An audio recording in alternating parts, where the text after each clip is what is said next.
Rodgers plays great in Pittsburgh this year,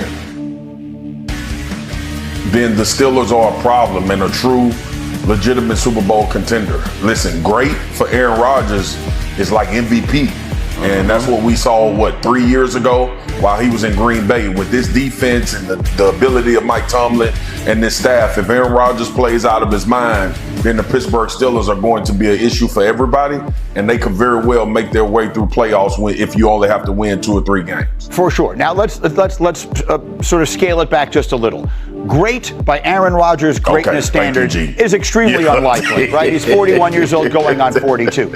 But great by recent Steeler quarterback standards is a very different thing. What if he is just, Dominique, a marked step above what they've gotten essentially since they had Roethlisberger in his prime? If he's worth 1 or 2 more wins, that's significant. And I think the real reason why Aaron Rodgers feels valuable and why none of us will completely give up on him is we've seen that he has the ability to throw the ball well, and we know that no game is over.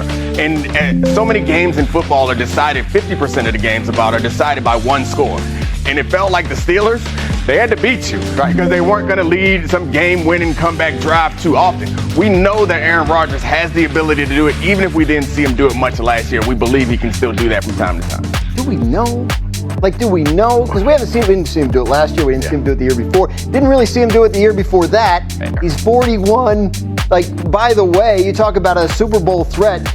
They haven't won a playoff game in 9 years. He hasn't won a playoff game in a long time. There are 17 NFL quarterbacks that have won playoff games more recently than Aaron Rodgers has. It's possible that this is just over. Yeah. And that's the way it looked last year with the Jets, and obviously didn't play the year before that. So I would be surprised if he played great. But I've certainly been surprised before. Yeah, but Greeny asked the question starting with a great Aaron Rodgers season. We all accept that that's not going to happen. But I think it's not unreasonable for us to believe that we put him in a similar situation that they had Russell Wilson in last year. We put him in that situation. It's reasonable to suggest that he could do slightly better than that, which I think is great for this team. And that gets him in a position to play a first-round playoff game, and then we see what happens. I do think they have other questions. I think the young offensive line has to come together, and we haven't seen that yet. We don't know how the run game's going to look.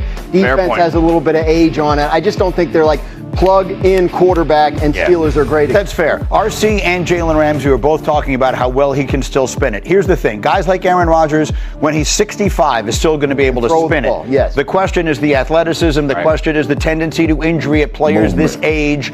It is extremely rare. Tom Brady may be one of one. Maybe Rodgers is able to do it. Let's talk about another aging quarterback here. Matthew Stafford, not quite as old. He's 37.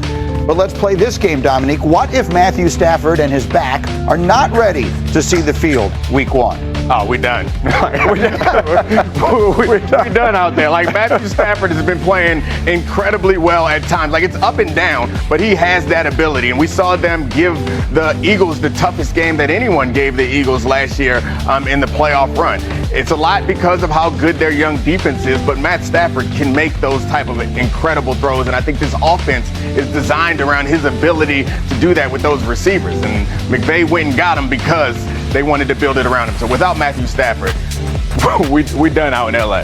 Marcus, I always say, if you have an ailment, ask a doctor. If a doctor isn't available, ask a football player because they tend to know. So when you hear that a 37-year-old quarterback goes through an entire day of throwing, what did you tell me, Dan? How many throws did he do on Saturday? 68. 68 throws, makes all the throws. Then is supposed to come out and practice on Monday, but the back is bothering him and he's not able to do it. What level of concern does that bring you, Marcus Spears? A very heightened level, like Booger with the code red. Yeah. Okay, pull the fire alarm. Put the chains on the door, Mr. Clark. Because listen, this is one of those situations. I got it, Mark. Where a lean on me reference. I got it. Great movie. Matthew Stafford is like in the off season is very concerning for me, G. But 68 throws, like Rod just said. What about after week 1? How you gonna feel when somebody hits you?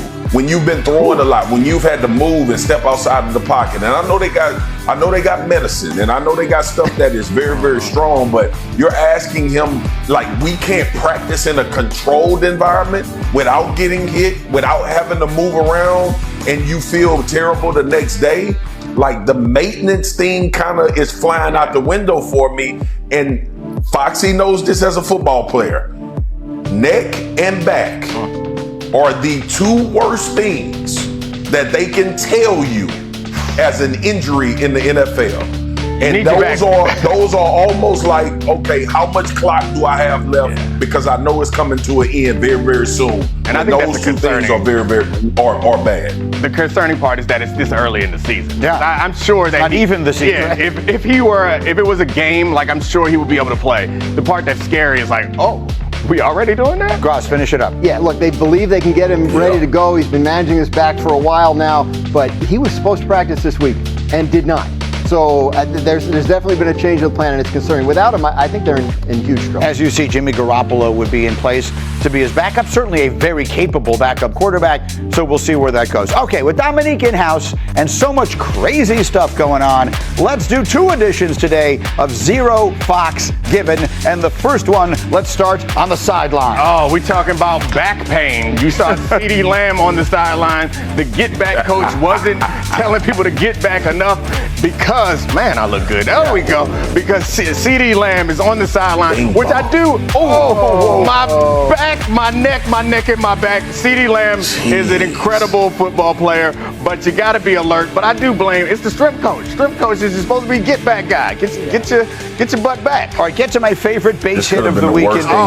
George Wilkow was out there trying to call his timeout. No timeout? I don't need a timeout. I don't need a second hand.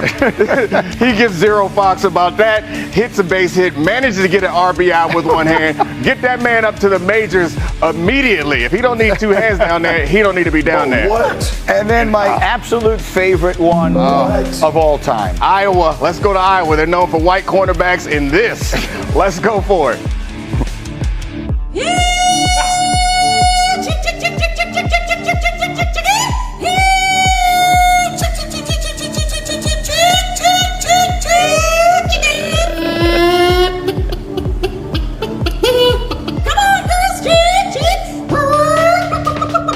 First place for 2025, 881. That's the chicken calling contest. There's an investigation because obviously 884 should have been the winner. I think we all. Not exactly the same. No, you're no connoisseur. Don't disrespect the flyovers. They got good entertainment out there too. Oh, that's pretty good. It's the best I got, man. I'm good at everything. Give me 6 months. I'll win that competition. There is nothing to do here. As we continue, Sanders setback is our first stop in hour number 2. Shador's sliding away and maybe sliding out.